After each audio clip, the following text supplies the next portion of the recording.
வாருங்கள் நேயர்களே, கோகுலம் ஜோதிடம் அனைவரையும் அன்புடன் வரவேற்கிறது.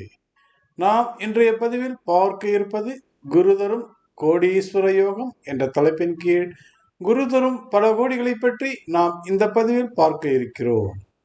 கிரகங்களில் குரு நல்லவர், குரு சுபபலனை கொடுப்பவர் என்று சொல்கிறோம்.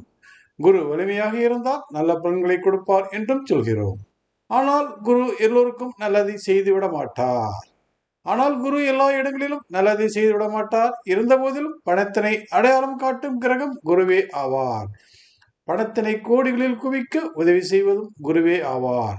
பணத்திற்கு அடையாளமான குரு எங்கிருந்தாலும் பண நடமாட்டத்தினை கொடுக்க தவறுவதில்லை. பணம் கொடுக்கும் இடங்களாக அடையாளம் காணப்படும் வீடுகள் 2 மற்றும் 11. இந்த 2 வீடுகள் குருவின் தொடர்பினை பெற்றுவிட்டால் பணத்திற்கு பஞ்சமில்லை. பொதுவாக ஜோதிடத்தில் 2ஆம் இடத்தினை குரு பார்வையிட வேண்டும் என்றால் குரு பிறந்த லக்னத்திற்கு மறைவிடங்களை நாடினால்தான் அந்த வாய்ப்பானது ஒருவருக்கு கிடைக்கும். அதாவது குரு பிறந்த லக்னத்திற்கு 8இல் மறைந்தால் 2ஆம் இடத்தினை பார்வையிடுவார். அதாவது குரு பிறந்த லக்னத்திற்கு 6இல் மறைந்தால் 2ஆம் இடத்தினை பார்வையிடுவார். அதாவது குரு பிறந்த லக்னத்திற்கு 3இல் மறைந்தால் 11ஆம் இடத்தினை பார்வையிடுவார். வாருங்கள் இப்பொழுது உதாரண ஜாதகங்களை சிலவற்றினை பார்வையிடுவோம். அமிதாப் பச்சன் பிரபல இந்தி சினிமா நடிகர். இவருடைய ஜாதகத்தில் கும்ப லக்னத்திற்கு 6ஆம் இடத்தில் கடகத்தில் குரு உச்சமடைந்து மறைந்து நிற்பார். குரு கடகத்திலிருந்து தனது 9ஆம் பார்வையால் கும்ப லக்னத்தின் 2ஆம் இடத்தினை பார்வையிடுகிறார். ஒருவருக்கு பணம் கிடைக்க வேண்டுமென்றால் கிரகத்தினை பொறுத்தமட்டில் குரு மற்றும் வீடுகளை பொறுத்தமட்டில் 2 மற்றும் 11ஆம் இடம் வலுப்பெற வேண்டும். அப்படி பார்க்கும் பொழுது கும்பலக்கணத்திற்கு பணத்தினை தரும் 2ஆம் இடத்து அதிபதி குருவின் வீடாகி குரு 6ஆம் இடத்தில் கடகத்தில் அமர்ந்து தனது வீடான 2ஆம் இடத்தினை பார்வையிட்டதால் கோடிகளை இவரிடம் குரு கொண்டு வந்து குவித்தார்.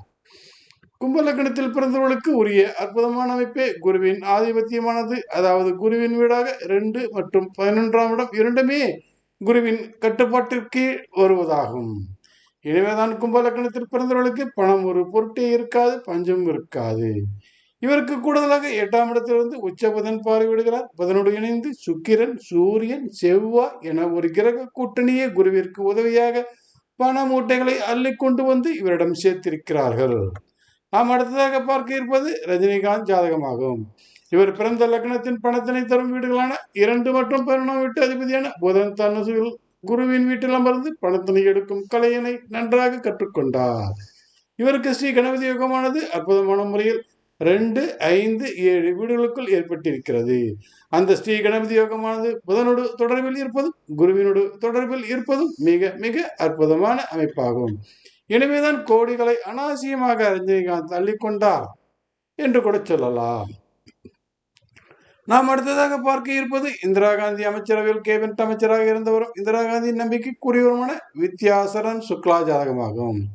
இவர் பிறந்த மகர லக்னத்தின் அதிபாவியான குரு 3இல் மறைந்து மீனத்தில் நின்றார். குரு மறைந்து நின்ற வீடான மீனத்திலிருந்து தனது 9ஆம் பார்வையால் மகர லக்னத்தின் லாபத்தானமான 11ஆம் இடத்தினை பார்வையிட்டார்.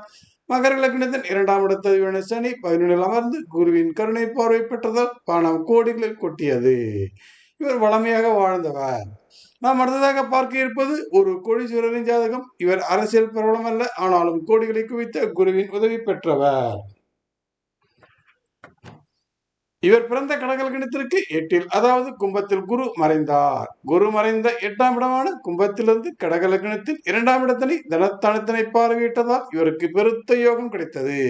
கடகலக்கணத்தின் யோகர் குரு என்ற போதிலும் 6 மற்றும் 9 இரு ஆதிபத்தியங்களை பெற்றிருந்தால் குரு மறைந்து நின்றால் குரு பணத்தினை வைத்திருக்கும் கிரகம் என்பதால் 2ஆம் இடத்தினை பார்வையிட்டதால் கோடிகளை காண வைத்தார்.